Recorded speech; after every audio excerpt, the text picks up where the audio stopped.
Need high-quality video to promote your event, business, or band? We can help. We're Pixel Pond, a video production team based in the Pacific Northwest, providing high-quality content to clients across the U.S. and Canada. Whether you want coverage of your live event to promote for next year, or need a camera and a camera operator for your next big project, we can accommodate projects of all sizes. Your story is important. Visit pixelpondllc.com or send an email to info@pixelpondllc.com to get started today. We can't wait to work with you.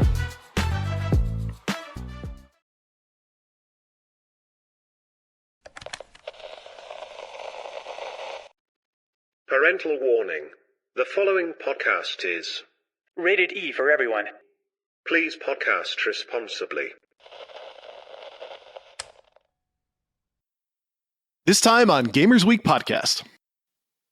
And yeah, I mean, you can be controversial about your opinions, 100%. right? If it's your opinion. Right. And the thing is, I mean, I don't like every single game that's out there. You know, there are plenty of games that people hate that I am a huge stand for. So, I mean, Bill Lambert's Combat Basketball. Classic. I think you're the only fan of it. I think you're right. Yeah. That was a result of growing up with that's the game that I got bought. Yeah. So yeah.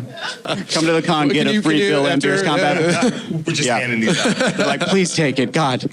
We actually found these in the desert right next to copies of E.T. We dug them up. Yeah. Yeah.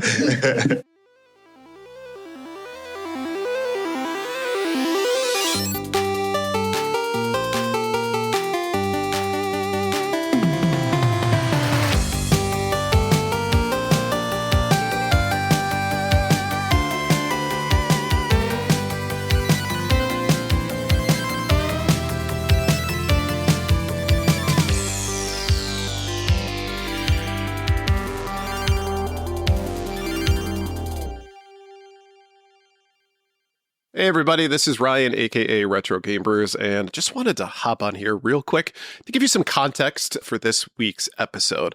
So as many of you may know, we didn't actually record a live episode this week on Twitch. Just decided to take a little bit of a break, celebrate Donnie's, I think it's 450th birthday, I'm not sure. But yeah, he's getting up there.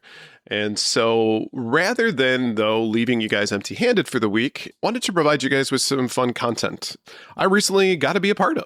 At the end of June, got a chance to travel to Philadelphia to meet retroblastpod as well as the Gamersician, where we did a panel at the TooManyGames Con called Creating for Yourself, Why Authenticity Wins. Now, audio quality is not the same because, of course, it was recorded in a live session, so there's going to be a little bit of a background sound, so please give us some grace in that regard. But really hope you enjoy it, and thanks for listening again to Gamers Week, and we will be back next week, same bat time, same bat channel. For today's panel, my name is Ryan Payne, aka Retro Game Brews, and going to be your host for today's conversation, but we're talking about how to create for yourself, why authenticity matters. And so what we really are going to do is cover on this panel kind of the idea of how do I create content that is going to resonate with me, but also connect with other people. So got a few folks that we're, of course, going to be paying on the panel here today. And what we'll do is we'll quickly introduce ourselves, and then we'll kind of jump into some questions, and then later on we'll do a little bit of a Q&A as well. Sure. So Patrick, do you want to go ahead and introduce yourself? Yeah. Hello. Hi. My name is Patrick Brickhouse. I am the host and producer and writer of Retro Blast, which is a retro gaming podcast. I've been doing that for a little over 6 years now, and we'll get into a little bit about kind of what that is. It's not just a review show or anything like that. It's a little bit little different for those of you who don't know. But again, that's me in a nutshell, and I'm going to pass it over to Kratos. While I am Kratos today, in most everyday scenarios, my name is TheGamersician. That is gamer plus musician. I am a rapper, producer turned producer, YouTuber. I've been on YouTube now it'll be about 4.5 years. I do a lot of music reactions, a lot of retro inspired coverage. And yeah, I'm just excited to be here and talk to you guys about what it means to me to be authentic in a very crowded creative space. So Yes. And my name is Ryan. I am part of the Gamers Week podcast. So it's a weekly show in which we cover kind of the gaming news. So we say the weirdest and wildest news show or topics in which we want to cover for the week. And then, of course, we do some additional things like a Gaming History 101 piece. And, we've been doing it for about 4 years now. So we got just celebrated over 200 episodes of the show. And it's something that, thank you. Yeah. Congrats. It's something that we've been passionate. Oh, okay. We're going to get a round of applause as well. Woo! It's something that we've been doing for a while, and this idea of trying to not only become familiarized with this idea of what the gaming news space looks like and what modern gaming can be, but also understanding that we all come from a certain age in which we've had a connection to gaming for a long time. So from that perspective as well, and we'd like to bust each other's chops as much as we can. Yeah.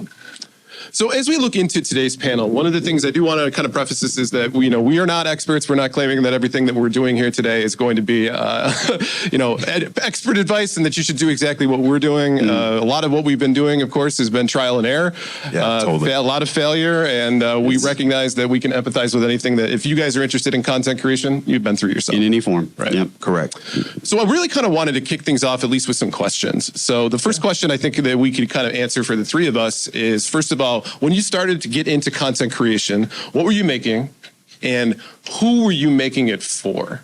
Yeah. And I'm going to start off here with the Gamersician. Why don't you go ahead and kind of lead us off? Oh, my goodness. I've been a creative, if you want to call it. I hate that term, but I would say that I've been creating things for 20-something years at this point. I was, like I mentioned previously, in a past life, I was a rapper and a producer. I had a record label we've released probably a dozen or so albums.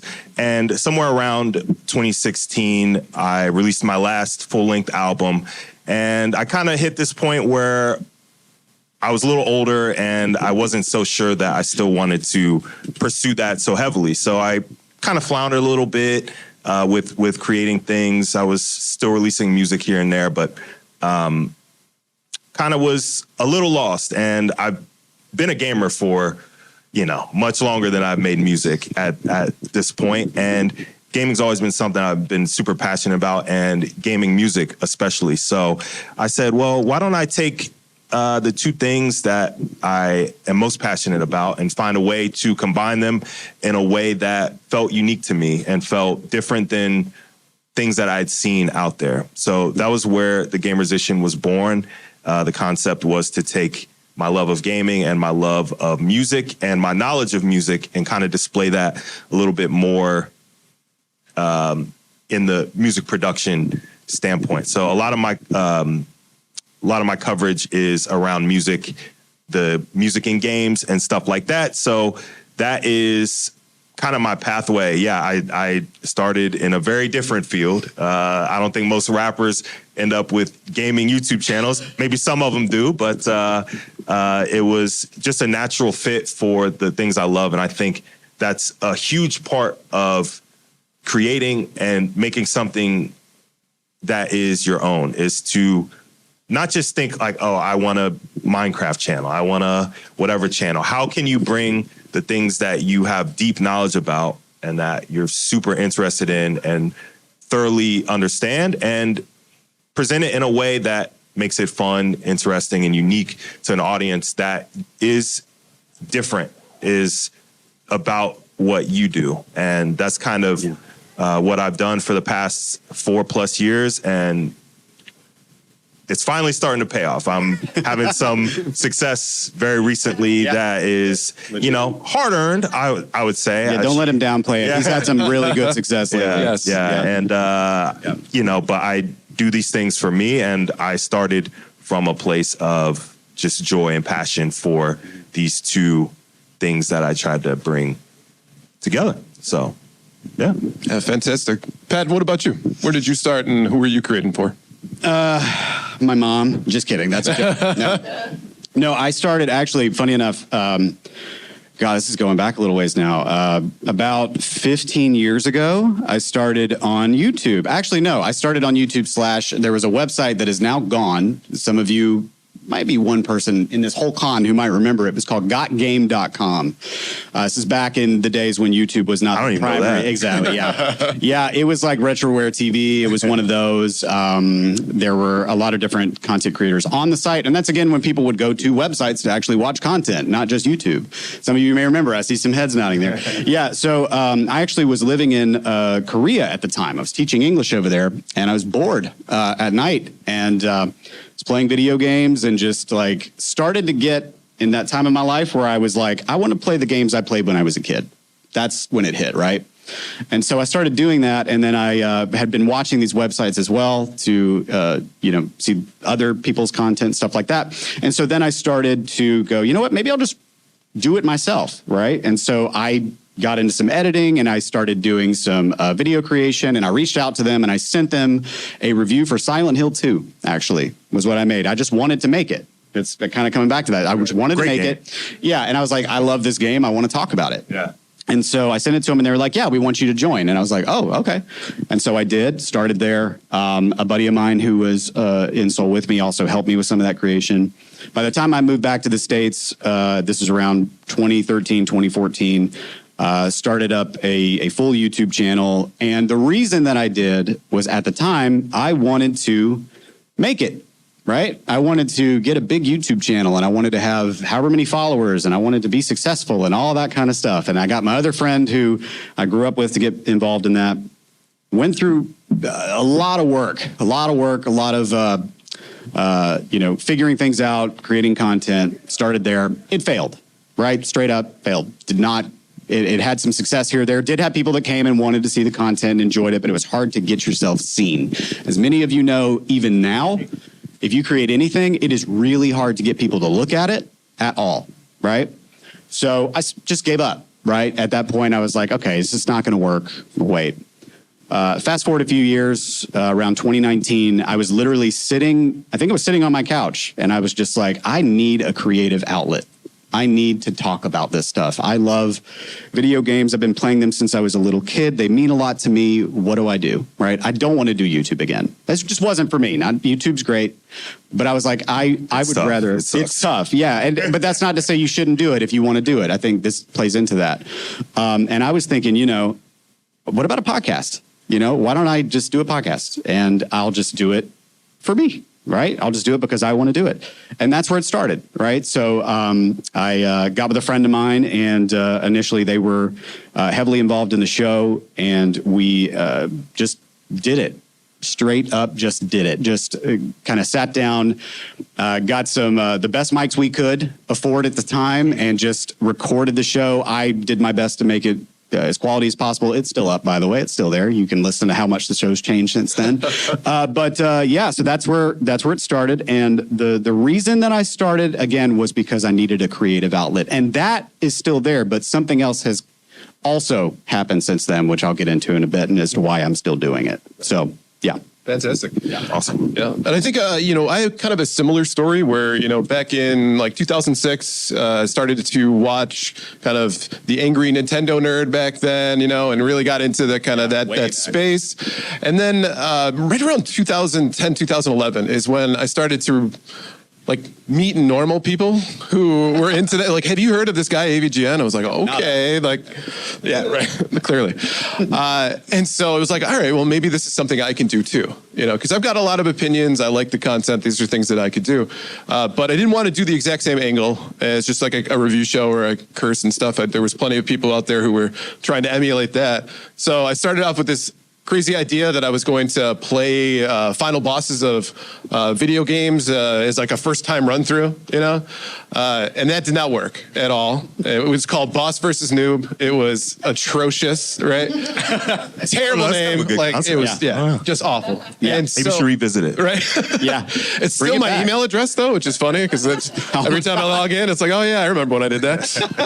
So after that, it just got into the point in which I still had that bug or that itch for content creation. But Pat, I was similar in that way where I wanted to make it big. I wanted to do something where, I get to see the success and live in the limelight and maybe make this a living, if you will. And So did a few other different channels, was a part of some friends' piece, but I finally got into podcasting, and it started off where I was with a buddy of mine who actually got me into retro collecting.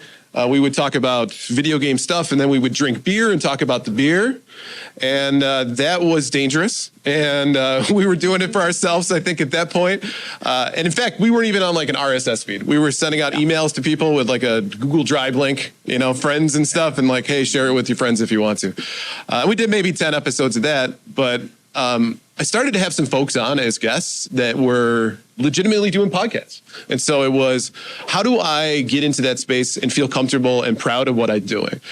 So eventually I started a podcast with a few friends and really started to understand what I was doing in that space. Because as we started to send out that information and it kind of gotten some traction on Twitter posts and social media, what we started to see is that there was a community building around that. Where people were coming back, they wanted to be a part of what we had to say. And in fact, sometimes they even wanted to correct us on stuff, which I thought was great. Tell me I'm wrong, please. Yeah. And eventually that podcast kind of fizzled out, and so we started Gamers Week because Donnie, our third co-host, so me and Blue were doing that podcast. Donnie, our third co-host, had been a guest a few times on that show, and he always seemed to fit. It was always natural as things went. And that community followed us onto that new show. And it felt great because it meant that, regardless of what we were covering or what we were doing, those folks, for one, wanted to hear what we had to say, but liked the chemistry that we had with the banter, the humor of it. Yeah, exactly. And a lot of that led to me going, I don't need to do this to become big. I don't need to get sponsorships and that kind of thing. Let's just start doing this because we love doing it every single week. And so it became a hangout, if you will. And that built on that, and more people wanted to hang out, and more folks were signing on to our Patreon. And as time went on, this community that we've created as a result of that has led to marriages. It's led to, friends meeting each other and all this kind of stuff. It's, fantastic stuff. We just met today, basically. Right? Yesterday. Yeah, pretty much. In person. We've known each other for years, but we just met like all in person. Internet friends, man. Yeah. Meet them. It's great. Yeah, that's right. So as we kind of move forward into this idea of creating for authenticity, one of the things I think that we've often at least talked amongst each other is this idea of kind of chasing trends. And where's the danger behind trying to chase that next trend? Mm-hmm. So Pat, do you want to kind of start off and tell us a little bit about your feelings and opinions on that? My feelings. So danger of chasing trends. Yeah. So I think the main thing that I would say right as I see it, and what I try to be pretty observant, of what everyone else is doing. And I think while that's a great thing to kind of get an idea of what you want to do, it's also a trap because you end up in a lot of ways kind of deviating from why you're doing it in the first place and like why you even started doing it in the first place. And the trends, especially right now, are to, you see it every day. If you get on YouTube right now and you look up particular content that you're interested in, you're going to see however many people doing the exact same things, saying the exact same things, editing the exact same ways. And again, that's just YouTube. Even podcasts, like you have a lot of people that are like, you know what? I've listened to this podcast. I want to do the same thing, right? Maybe they like the Bombcast or something like that, which I used to listen to. I love the Giant Bombcast back in the day. But stuff like that, where it's like, I'm going to do that too. I can do that. I'm going to do that. And then you start following that. And then again, you start to lose your way a little bit. And I think that comes from a place of, you're kind of second guessing yourself and you're not thinking, well, these are the trends. So this is what I need to do, right? I need to do this because if I don't, then I'm never going to get anywhere, right? That is a tricky thing. And I found myself, luckily this time around with starting the podcast, I went into it with the idea that, okay, I've heard a lot of other gaming podcasts, right? I've heard a lot of, or I've watched a lot of gaming content. I'm like, do I want to do that? I don't want to do that. I don't want to do it that same way. I want to do what I want to do. And you know what? At the end of the day, if I get one person who listens to this and they say, hey, I really enjoyed that, then I was going to be satisfied with that. And that was day one. I literally remember having that conversation in my head with myself where it was like, that needs to be your goal. Get it out there, just do it for yourself and then see, what happens. Don't do what everybody else is doing. And I did that, right? And of course, it's slow at first, right? Because you have to get your stuff out there and you have to dedicate all this time and it's really hard. But it's easier to do that when you're doing it for yourself. Because when you're doing it for yourself, you don't care. It's like, okay, well, I'm just going to keep doing it. Why would I stop? This is fun. I like this. This is for me. I want to talk about this. I don't care what everybody else is doing, right? So, and whether or not that leads to any success or any measure of success is really irrelevant, I think. So it's in my opinion on that, right? Following trends is great if you want to learn how to do certain things, whether that's how you do video production, whether it's how you do audio, whether it's editing, what kind of equipment you want. But I would always say that if you're not doing what you want to know, what you want to see or hear, you are going to burn out. You're not going to want to do it anymore, right? So I think that's the number one danger is just you'll get to the point where you're going to just stop doing what you want to do anymore. So. Totally. Yeah. Yep. Yeah, I mean, so spot on. I know a lot of us out here are so inundated with artificial intelligence content and stuff that's like so soulless. And I think a big part of trend chasing has led to that outcome because people see, oh, somebody's making some money and then they start to just replicate it. And at some point it just becomes just an echo, right? Like you're just seeing the same thing and it's like playing telephone because the further and further it gets away from the original source, it's like you lose all of the spirit and like all the passion that was there and it just becomes a husk. Now, how many musicians are in the house? I see at least one. Right there. And I love it. Know a few guys that make some music in here. And now, to Pat's point about using things as inspiration, I think there's no problem with tracing to kind of start to understand what you want to be, like who you want your how you want your creative voice to come across and all that. We all are products of our inspiration, especially, I mean, most musicians can name off 3 to 5 people that they admired. And if you listen close enough to how they play music or write music, you can probably hear those. But I think what trend hopping does is it cuts out all of that growth period of you trying things, failing. Great creators didn't just show up one day and were good at the thing they do. They failed. And you see the success and you think, oh yeah, some people just got it, right? Like some people just got it. But you don't know that they have 100 songs that they started and they're living in a hard drive somewhere and you'll never hear them for those 10 songs. And I think about content creation in the same way. If you're strictly trend chasing and you're strictly hopping between the things that are getting views, you're always behind the 8 ball because when the trend switches, when the game that you cover because it's big and interesting, when that game stops working and people stop playing it, now what? You are just a product of that one aspect of the machine. So I think if you take anything else from, if this is all you take from what I say today, I think it's great to consider your inspirations, but at some point you have to move past that and carve out something that you can be proud of, whether that's 10,000 subscribers, 1,000, 100, 100,000, like at least one.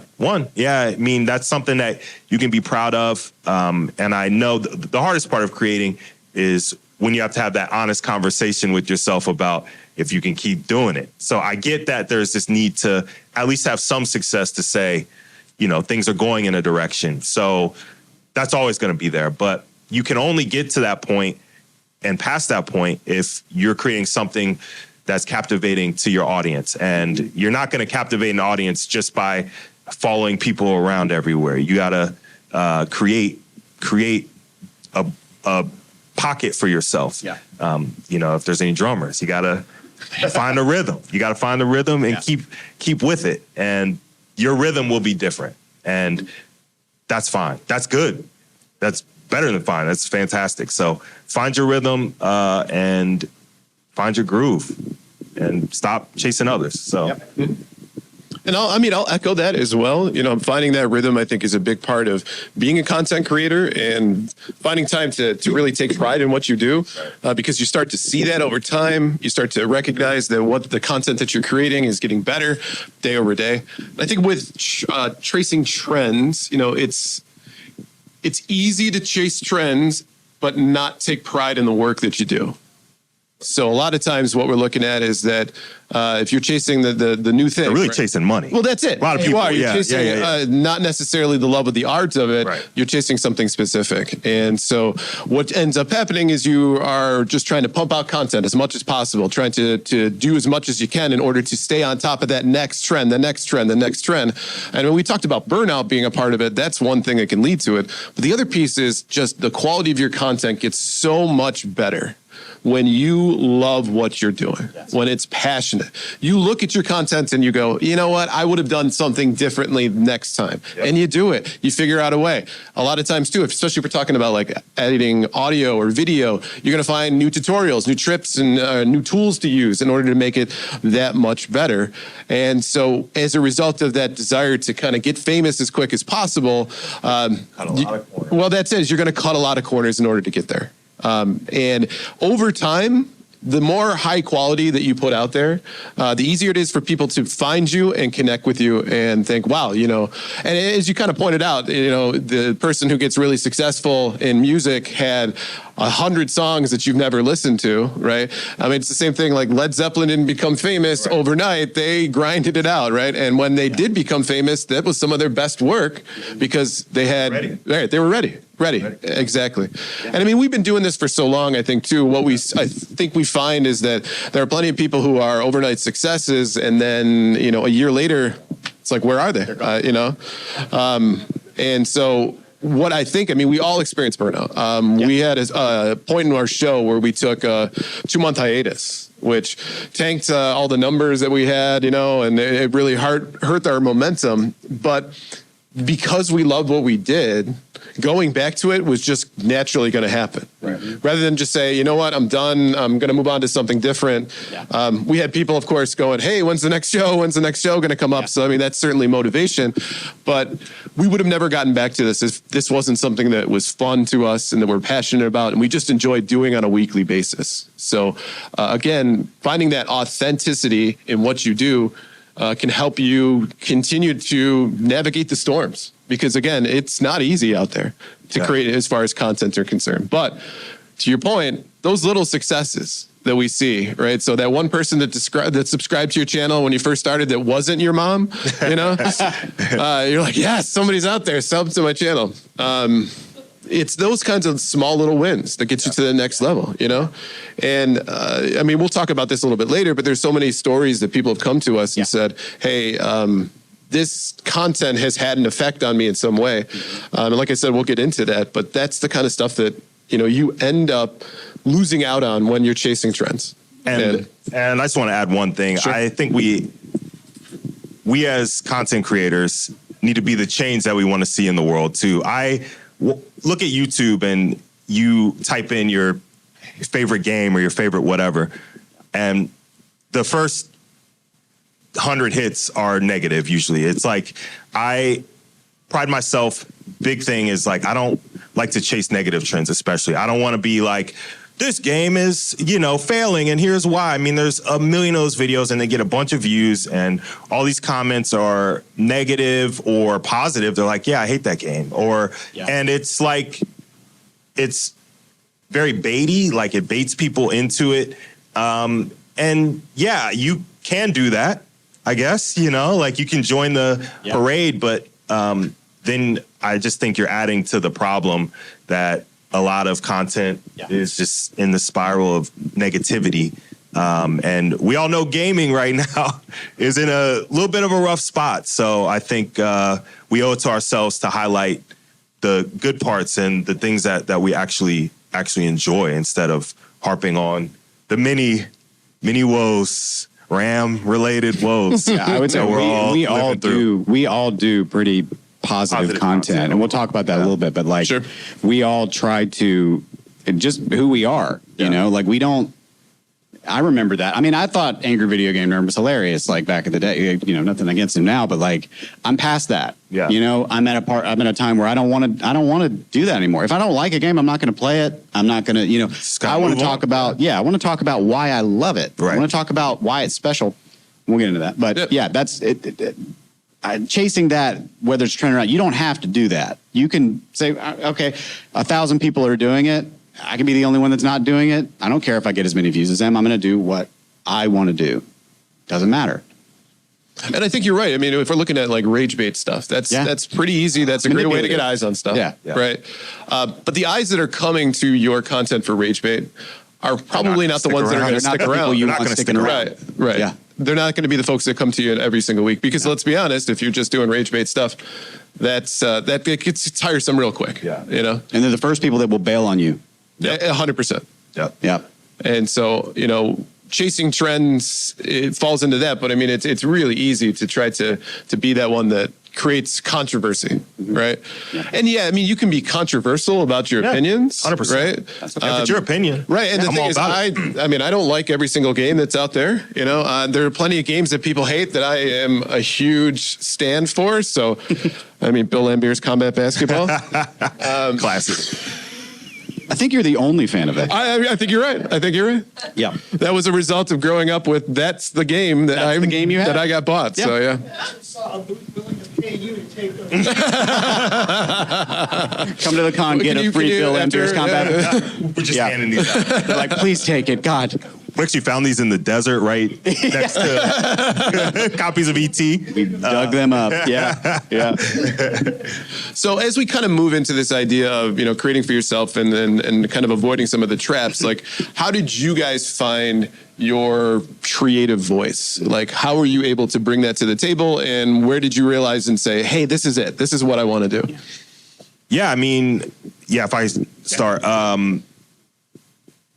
for me, finding my creative voice, you know, like I had mentioned previously, as a rapper and a producer, I've been on stages, I performed. So I thought, you know, how hard is staring at a camera, you know, and talking to people about video games? And I see that red dot pop up and you're just like, hi, I'm the gamer. Yeah, hi, yeah. So I think a big part of being a content creator are those reps, you know, like the iteration. I look at my videos even a year and a half ago. I'm like, people watch this? And I'm sure in a year I'll look at videos and I'll think, wow, okay, people like this, I guess. I don't know. Part of it, I think, too, is you see yourself very differently in yourself, especially than the way others see you. I do all of my own editing. I taught myself how to edit ground up. I had no idea how to video edit. So, you know, you hear all your ums and your pauses and your weird little vocal tics that you have. And I'm intimately aware with all of those in myself. And I think some of that stuff is really good for you. It helps you kind of get past some of those fears that we all have, being on camera, being recorded, being, you know, in front of people, even if you're not physically in front of people. Once that camera's on, it feels like you are.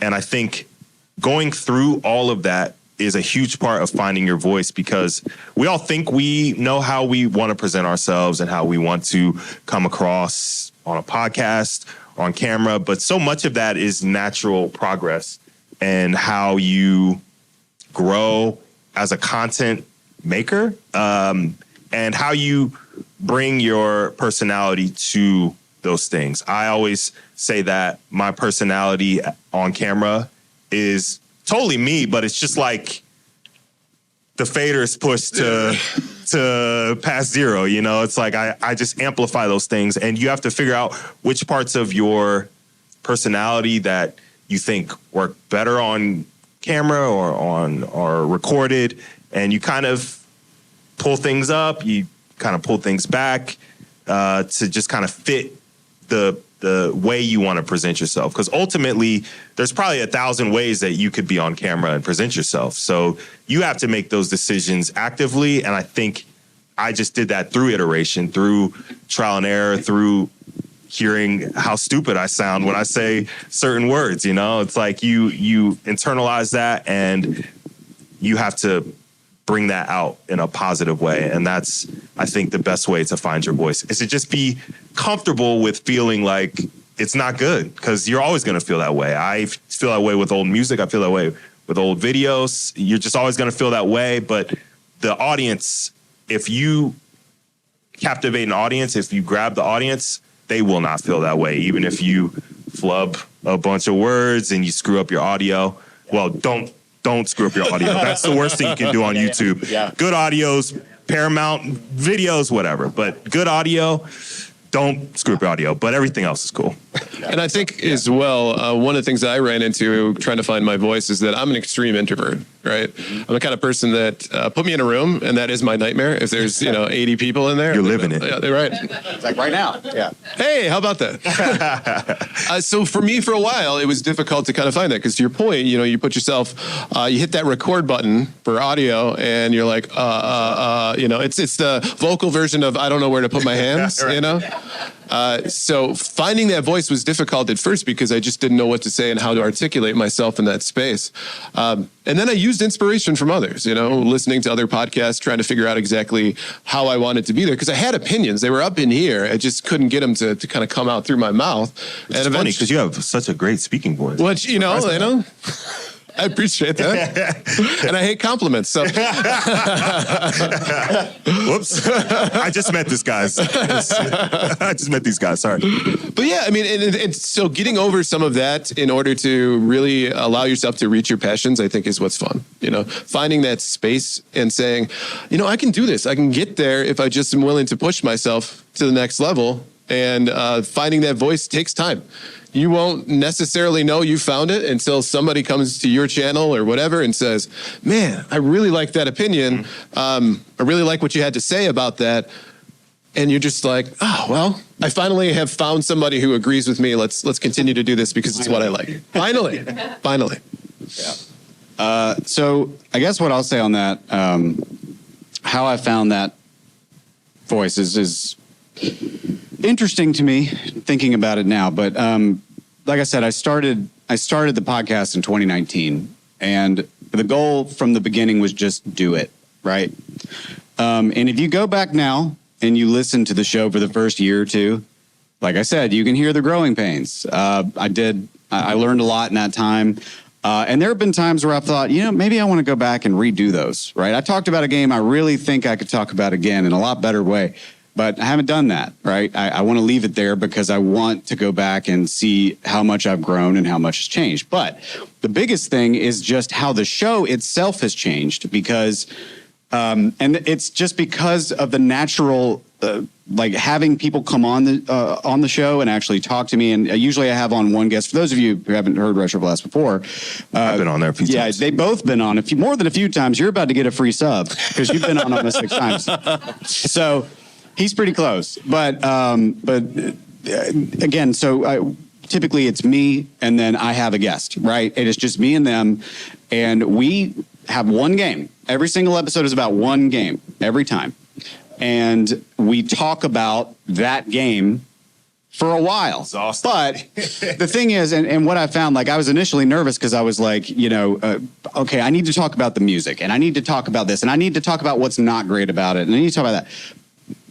That structure is pretty much gone. It's been gone for many years now because of the conversations I was having, like with Paul and with Ryan and with however many guests I've had on at this point, because those conversations started to naturally go in the direction of, man, I really miss being a kid. I really miss playing this game when I was young. This is why this game matters to me. I remember having a hard time at school and coming home, and this Super Nintendo game or this PlayStation game got me through it, right? I've had, that has been an inspiration for me and has only gotten stronger because I've had, now that I've, gotten to this point where I've got actual people who they're there for every episode. I get comments now where I've got patrons now, all these people who are like, I can't wait to hear the next one. I want to, and they'll write messages to me and they'll send me something, be like, I love this. It's making me feel like I'm a kid again. And when I hear stuff like that, I'm thinking that's ultimately what I want to do. If you listen to the show, it is basically myself and that guest talking about, we start every segment after the intro, talk about what the game is, when it came out, our memories. When did we first play it? What did it feel like? And we talk about that. Where were we? What did that CRT look like that you played on? Did it have wood paneling? We talk about that stuff and we get into it. And then we talk about, why is this game so special to me? Why does it matter to me so much? And a lot of really interesting stories come out of that, right? And we get into those. And when you put that out there, the people now that are starting to listen to the show and they're there every single time and come to me and say like, hey, I just want you to know, listening to this episode, I was driving somewhere, I wasn't having a good day, and I listened to this, and it just made me feel a sense of peace listening to this. And that pushed me to go, I know I can do this. This is what I'm good at. I'm good at reminiscing. I'm good at nostalgia. I'm good at talking to people about what they love and why. And I want to get that out of them. I want those memories. Give them to me, right? I want to put them out there, and I want other people to latch onto those. So that's what the show is about. It started as just, let's talk about this game and why it's so great. And we still do that. But now it's about, why does it mean so much to me, right? In addition to that, I've been, when I was young, I wanted to be a writer, right? I wanted to write. I've always loved writing. And I took a chance and did a couple episodes where I wrote the entire episode and did almost like an audiobook, right? Like 20, 30 minutes. They're fantastic too. Thank you. I appreciate that. But that was scary for me because that was about personal things that I'd been through as a kid, talking about going through everything that I had experienced, putting those out there. And I was like, I don't know if I want to do this. Like, this is scary. This is me. This is me exposed. Because I'm like you. I'm introverted, right? My voice comes out on a podcast because I'm not on video like this guy. It's just my voice. But the first time I did it, the first episode I released like that was called The Arcade at the Beach. And it was literally about this old crusty arcade. Yeah, go listen to it. At a beach that is it's gone. The building's gone. It's gone. It's been gone forever. And about an experience I had going there, describing that, talking about why it meant so much, where I was in my life, those kinds of things. And the response I got to that was overwhelming, to where I got a bit emotional and maybe more scared. Vulnerable. Because I was like, they're going to want more of these. Yep. But I started to realize that the reason that people were coming to listen to my show specifically was that that's what they wanted. They didn't want me to talk about a game going like, yeah, well, tell me. Occasionally you'll get comments on Spotify that are like, well, I saw this retro gaming podcast and this guy's talking about why it's good. Like, his game sucks. And I'm like, that's not why I'm here. Go to another one you can find something else, no offense, but you can find something where people want to do that. I'm not doing that. That's not why I'm here. I'm here to make you feel something. If that's not what you're looking for, then, there are plenty other that you can look for. And that's not shade at anybody, but that's not what I'm going to do. And I'm not going to bend to that. And that you do run the risk every time you see a comment like that, where you go, oh, maybe I should just stop. Maybe I should do something different. The rough comments sit with you way more than 100 good ones. Yeah. And that's the hardest part of creating. Yeah, it is. It's hard. And you got to take that on the chin sometimes. But to be fair, if you are authentic and you are going in and saying like, this is what I want to do, the people that are sticking around and that keep coming back are the ones that are there for that. And they're going to be like, where is that? I want more of it. And when you run behind, I can't tell how many times, like I've had life events happen where I have to delay the show and someone comes to me and they say, hey, take as long as you need. I'm excited for that episode. That means the world to me because I don't have a fixed schedule. It takes a long time to make these episodes, right? Because they're long form. They're meant to be that way. So again, that was the motivation. That's how I really found my voice. And I would say that that's what's driving me even now, because everybody that's there is there for what I'm making now, not just because they're looking for gaming content. They want to know, what are they going to talk about next? I can't wait to listen to that. And that's the driving force. Excellent. So we got about 5 minutes left. So what I'd like to do is just do some quick fire questions, right? Oh, yeah. Let's go. Like the fire sale of questions here, right? So the first thing we're going to talk about is what topic do you love making that you were surprised connected with people? Oh, man. So my very first video that took off was about Kingdom Hearts. I should have realized it, but at the time I didn't realize it. How passionate the Kingdom Hearts community is. They embraced me. I have to say, it was a really cool experience. I'd only been on YouTube for a year. I have never had a YouTube channel before. It got about, 25,000 views in about a week and about 700 subscribers. I was like, oh, is this what it's going to be like? And that is not what it's going to be like. But it was great to get those, that was the type of push that I kind of needed at that point. And I didn't expect that. But any Kingdom Hearts fans out there, you love your series. So hopefully 4 is good. We'll see. Was it a topic that you're surprised with? Yeah, a topic that you were surprised that people connected with. And I think for me it was, so I was big into like gaming history. I'm a rabbit holer, right? As soon as I find something, I need to find out exactly where it came from. And then it's, that's the next Wikipedia page. And so that was a natural inclination for me. And I like doing research on that stuff. So I do a gaming history 101 segment at the end of the podcast. Yep. We just talk about an interesting story. I'm not necessarily concerned about the fact. I want to know the history behind it and like what actually happened. And I was surprised how well that resonated with folks. Because I thought that people would just be like, it's the end of a podcast. Right. This guy's just rambling. Let's turn it off. Thanks for the news, beforehand. And it's amazing how many folks. Yes. Yeah. And it's getting to the point where I'm debating making a YouTube series. Yeah. So cool. Yeah. Dropping that. You heard it here first. Right. World premiere. Yeah. No, I mean, I know I kind of already got into it, but yeah, it's probably the fact now I've got, technically 3 full written episodes of the show. The most recent one I did was the biggest project I've ever done. And it was, again, because, I'm trying to lean into that. It's called Funko Land. Anybody remember Funko Land? Yep. You got a Funko Land enjoyer over there. I used to work at a Funko Land when I was in high school at one of the weirdest times of my life, right? The whole episode is literally just me trying to make this sense of this like what was happening in my life, what I experienced working at Funko Land as a 17-year-old in 2002, right? And it just kept going, and I made this, and I was like, that was where I was like, no one's gonna like this, no one's gonna like it, but I've gotten some good responses to the other 2. Put it out there, and then just like I said, I don't want to harp on it too much, but the responses to that episode in particular has. I can't even tell you how much it means to me. I'm still getting people reaching out and sending messages and saying, like, I just finished your Funko Land episode and I cried. And I'll be honest, and that's not literally, more than one have said that to me, and I don't believe them at first. But then I think about it and I'm like, that's what I want. I don't want to make people cry. Don't understand. But it's like the fact that they had emotion and they got something out of it because I let myself be vulnerable. So I'm surprised at how vulnerable I am letting myself be, right?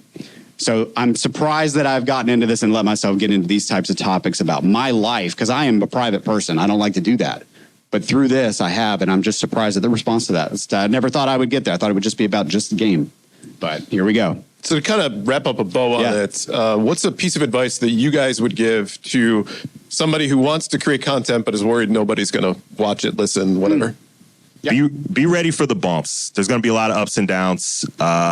You'll have a video get 25,000 views and the next one will get 25 views. And you just got to be ready to ride the wave and not be so tied to metrics and viewership and all that, because it will change for good or bad, and just be ready for that. And don't tie your worth. My biggest piece of advice, don't tie your worth to your numbers. Yeah, I'm going to echo that. The only thing I'll say is really, we talk about authenticity. Make sure that no matter what you do, how long you do it, what you're making, make it for yourself. Do not make it for anyone else. If you put it out there and no one likes it, who cares? If you like it, that's fine. But your audience will come for you, and they will stay for you, and they're going to like you, and they're going to support you. Do you want quantity or quality? Right? Sometimes you can have both. Usually you can't, right? Especially now. So I would say, that's my best piece of advice. Just make it for you first. And if you don't do that, then you shouldn't be doing it. I'm going to say create the thing you wish existed, you know? And so it's out there. You've done it. You can feel proud that you've done it. It's what you're passionate about. And if it doesn't work out immediately or over time, at least you can say, I did the things I wanted to do. Right. So it's that you'll never have that kind of regret if you're going to create the thing that you love. So, yeah. So thank you, guys. Yeah, no, go ahead. Sorry, you're the host. I am the host. Thank you guys so much for taking the time here to join us. We really appreciate it. And this is something we're passionate about, but we'd be happy to stick around to answer any questions that you might have. There's tea and punch and cookies in the back. I'm kidding. But it's been an absolute pleasure. He said, no, there's nothing back here. No cookies. I looked. He's like, I looked for cookies. There's no cookies. But yeah, just real quick. Yeah, thank you as well. We're going to tell you where to find us real quick. I'll do it real quick. Again, Retroblast. You can find it on Spotify. Any audio platform, it's there, right? Just Google it. Also, my website, retroblastpodcast.com or retroblastpod.com. I got to remember that. All my episodes are there for free. If you don't have any of those services, go listen to them there. You can listen to them however you want. I do have a Patreon as well. If you want to support the show, you can do that and get involved in the show because we do have patrons on every show. Read your comments and questions on the show. Yes, I am at TheGamersician everywhere, whether that is YouTube, Spotify, Apple Music, whatever. So I've released 2 going on 3 albums under this moniker. So a lot of lo-fi, hip-hop inspired gaming music with some other little twists in there. Yeah, so at TheGamersician everywhere. That's gamer, musician, so it looks weird. I also have some business cards up here, so feel free to grab one and scan the QR code on the back. And you can find us on any podcast player. It's Gamers Week Podcast. We record every Wednesday live on Twitch as well, so it's Gamers Week Podcast, twitch.tv. And we got a YouTube channel, but we just post the audio versions of that as well. But we're also on Blue Sky and Twitter at Gamers Week PC. So feel free to check us out. And we all do content together, so you're going to hear them on my show. And we've already collaborated a lot. So, yeah. All right, guys. So thanks, guys, for being here so much. It's a great panel. This is a success. Love y'all. All right, everybody. Well, that was the panel. Hopefully you found this entertaining, maybe even a little bit informative. A big thank you to Retroblast Pat, as well as the Gamersician. Got a chance to meet them for the first time by going to TooManyGames. Would absolutely 100% do it again. So if you want to see a live version, though, of the panel itself, it's going to be up on the Gamersician's YouTube channel, which will include links to that, as well as Retroblast Pat. You can find them right in the show notes. Hopefully you enjoyed this one, and we will be back for another Gamers Week episode as usual, starting next week, Wednesday, 8:30 Central Standard Time, which we'll be recording on twitch.tv/Gamers Week Podcast. Thanks again, everybody, and have yourself a good week.